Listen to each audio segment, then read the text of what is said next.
सुन ले सदा मेरे सखी मौला, सुन ले सदा मेरे सखी मौला।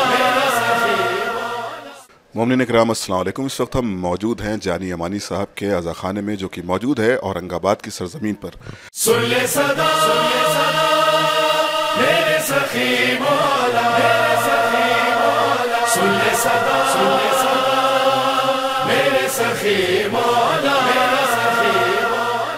औरंगाबाद की सरजमीन यूँ तो काफ़ी कदीम है, यहाँ पर शियत का एक बड़ा माहौल हुआ करता था, लेकिन बादशाही दौर में यानी कि औरंगज़ेब के ज़माने पर वो जो मजालिम किए गए और जिसका सिलसिला पूरी दुनिया में जहाँ जहाँ पर उसकी हुकूमत रही वहाँ पर किया गया, सैयदों के खून से गारा बनाया गया, सैयदों को मिसमार किया गया, सैयदों को तबाह किया गया और उनकी प्रॉपर्टी को भी काफ़ी ज़्यादा नुकसान पहुँचाया गया। झुकते हैं जहाँ शाह भी तेरा वो आस्था, झुकते हैं जहाँ शाह भी तेरा वो आस्था,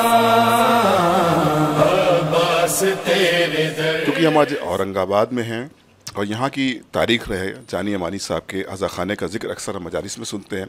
जानी अमानी साहब के वाक़यात कि आशूर के रोज़ वो पूरा घर अपना लुटा दिया करते थे। यहाँ पर आज उनके कुछ जो अहल खाना हैं वो यहाँ पर मौजूद हैं और हम साथ ही साथ टीम ग्राफ एजेंसी शुक्रिया अदा करती है अंजुमन अज़ादारान शब्बीर जो कि औरंगाबाद के और अलबखी का कि जिन्होंने यहाँ पर मुझे इस खिदमत के लिए मुअय्यन किया। मैं ममनून हूँ तमाम औरंगाबाद के मोमिनीन का और यहाँ जानता हूँ इस अलम की तारीख़, इस जानी अमानी अज़ा खाने की आशूर खाने की तारीख़ आपसे। अस्सलाम वालेकुम। सबसे पहले मैं आपका शुक्र अदा करता हूँ कि आप लखनऊ से यहाँ पे औरंगाबाद तशरीफ़ ला चुके हैं।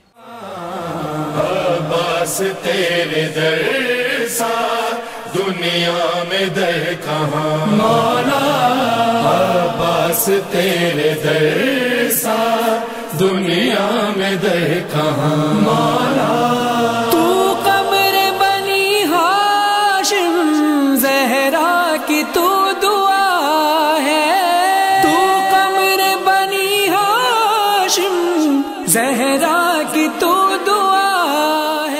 ये आशरू खाना जानी अमानी ये 300-350 साल पुराना आशरू खाना है। ये ख़दीम आशरू खाना है। इसमें 1 मुहर्रम से लेके 9 मुहर्रम तक मजलिस अदा होती थी। 10 मुहर्रम को रोज़े आशूर जानी अमानी साहब आशरू खाने के बाहर खड़े हो जाते थे और तमाम लोगों को बोलते थे इमाम हुसैन के नाम से जिसको जो ले जाना है वो लेके जा सकते हैं। तो रोज़े आशूर उनका घर बार दार सब लुटा डालते थे कि अभी जो 1 मुहर्रम से 9 मुहर्रम तक मजलिस होती थी वो 1 मुहर्रम से 9 मुहर्रम के बाद में 10 मजलिसों का सिलसिला और बढ़ा और उसमें अभी 20 मजलिस और 1 मुहर्रम से लेके 20 मुहर्रम तक मजलिस होती है। और जानी अमानी के जो ये सब वारिस जो है हमारे वारिसों के जो उनके जो पीढ़ी पे पीढ़ी चलते हुए आ रही है, ये इसी तरह से आशरू खाना जानी अमानी की खिदमत अंजाम देते हैं। इसमें कम से कम 70 से 80 लोग हैं इसके वारिस। ये सब लोग इसका मिल के इक़्तिबाल करते हैं, इसका मजलिस माता मज़ादारी करते हैं, एक जूदी से तबरुक बांटते हैं और जिसको जो करना है वो एक उससे करते हैं। मतलब इसमें सब खिदमतदार। सुन ले सदा मेरे सखी मौला, यहाँ पर एक मखसूस तबरुक है आलम के हवाले से जिसकी मैंने अभी ज़ियारत भी कराई अपने व्यूवर्स को, उसकी क्या तारीख़ है? तबरुक बोले तो ये जो अलम है ये तूतू शाह बादशाह के ज़माने साहब के उनके जो बेड़िया थे, इमाम सज्जाद ज़ैनुल आबिदीन इस्लाम के जो बेड़िया थे, तो उनके बेड़ियों के जो इसमें तबरुक में वो मिला हुआ है, जैसा अपन बोलते हैं ना उनका चांदी सोना, तो उनके बेड़ियों का वो उसमें मिले हुआ है। हमारे पुरखों से सुनते हुए आते हम। तो ये तारीख़ी 2 अलम है, एक अभी पोस्ट ऑफिस में है ज़फ़र हुसैन पोस्ट ऑफिस और एक सालार जंग। वैसा सुनते हैं कि ये पूरे इंडिया में 5 अलम है, तो बाकी 3 अलम सुनते हैदराबाद में है क्या पाकिस्तान में है। तो ममनीन आपने देखा सैयद मेहंदी अली साहब ने कि यहाँ की जो मुख्तसर तारीख़ थी जानी अमानी आशूर खाने की वो बताई और हम टीम ग्राफ एजेंसी की तरफ से दुआ गो हैं परवरदिगार जो भी यहाँ के मसाइल हैं वो दूर हों। और एक बार फिर हम शुक्रिया अदा करते हैं अंजुमन अज़ादारान शब्बीर का, औरंगाबाद का, तमाम मोमिनीन का और अलबखी का ऑर्गेनाइजेशन का जिन्होंने यहाँ पर इस खिदमत के लिए भेजा। और एक गुजारिश आपसे ये भी रहेगी जब भी आप औरंगाबाद तशरीफ़ लाएँ तो जो भी यहाँ पर मकामात मुक़द्दसा हैं, जो आशूर खाने हैं, जो अज़ा खाने हैं, वहाँ पर ज़ियारत ज़रूर करें। और यहाँ के मोमिन बहुत सपोर्ट करते हैं, कोई अगर बाहर से आता है तो उसको काफ़ी सपोर्ट करते हैं और हर तरह से यहाँ पर उसको रहनुमाई करते हैं और जो तबरुकात यहाँ पर मौजूद हैं उनकी ज़ियारत भी कराते हैं। तो आपसे गुजारिश है जब भी आप औरंगाबाद आएँ तो यहाँ की मखसूस ज़ियारतों ज़रूर करें। खुदा हाफिज़ वस्सलाम। کس طرح سے خدا کی قسم لوگوں نے اس عزاداری کو یہاں تک پہنچایا. میں ایک واقعہ پڑھتا رہتا ہوں. ہمارے مولانا منتظر جعفری صاحب تشریف فرمائیں, ہو سکتا ہے ان کے بھی نظر سے گزرا ہو. شہر اورنگ آباد مہاراشٹر کا شہر ہے اور بڑا تاریخی شہر ہے شہر اورنگ آباد. اب تو بڑی آسانی ہے, آپ اپنے موبائل پر سرچ کیجئے تو آپ کو وہاں کی عزاداری کی تاریخ بآسانی مل جائے گی. جب آپ وہاں کی تاریخ عزاداری پڑھیے اورنگ آباد کی تو آپ کو ایک نام بہت نمایاں طور پر ملے گا, اور وہ نام ایک بزرگ کا ہے, اور وہ نام ہے جانی امانی مرحوم. ایک ایرانی بزرگ تھے جو شہر اورنگ آباد میں رہتے تھے. اورنگزیب کا زمانہ تھا, ایسا ظالم شیعوں کا دشمن, اس کے شہر میں رہتے تھے. اب اس زمانے میں اتنی تو آسانی تھی نہیں کہ اعلان کیا, فرش بچھایا, لوگ آ گئے. اس وقت تقیے میں لوگ رہتے تھے. لیکن اب کربلا کو پہنچانا ہے, کیسے پہنچائی جائے؟ زہرا کا گھر لٹ گیا, کیسے بتایا جائے؟ جس کے لیے عید کے دن جنت سے کپڑے آئے تھے اس کا لباس لوٹ لیا گیا, کیسے بتایا جائے؟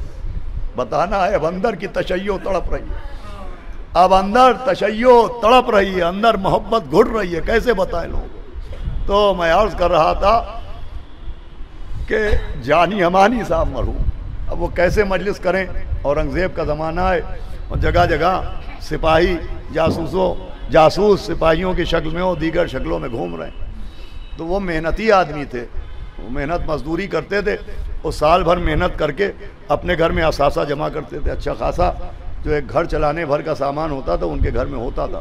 لیکن عاشور کے دن جب عصر کا وقت آتا تھا تو اپنے بیوی بچوں کو گھر کے پیچھے گلی میں بٹھا دیتے تھے, وہ ایک پردہ کر دیتے تھے ان کے لیے. بیوی بچے کونے بیٹھے ہیں, پھر وہ اپنے گھر کے دروازے کھولتے تھے, وہ کہتے تھے آؤ میرا گھر لوٹ لے جاؤ.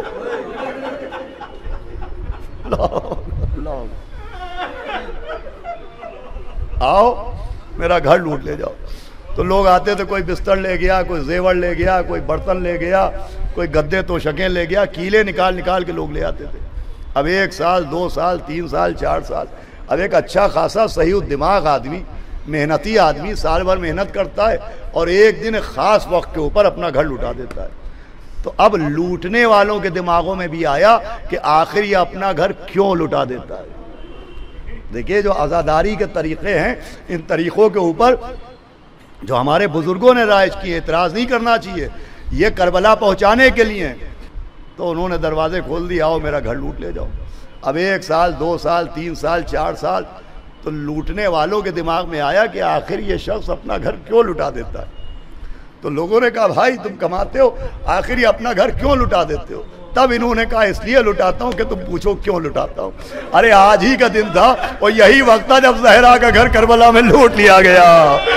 ارے یہی دن تھا کہ جب عباس کے بازو کاٹے گئے, اکبر کا سینہ چھیدا گیا, علی اصغر کے گلے میں نشانہ تاک کے تیر مارا گیا. ارے یہی وقت تھا جب حسین ابن علی کے سوکھے گلے پر خنجر چلایا گیا. فاطمہ کا بھرا گھر کربلا میں لٹ گیا. سن لے صدا میرے سخی مولا, سن لے صدا میرے سخی مولا, سن لے صدا میرے سخی مولا, سن لے صدا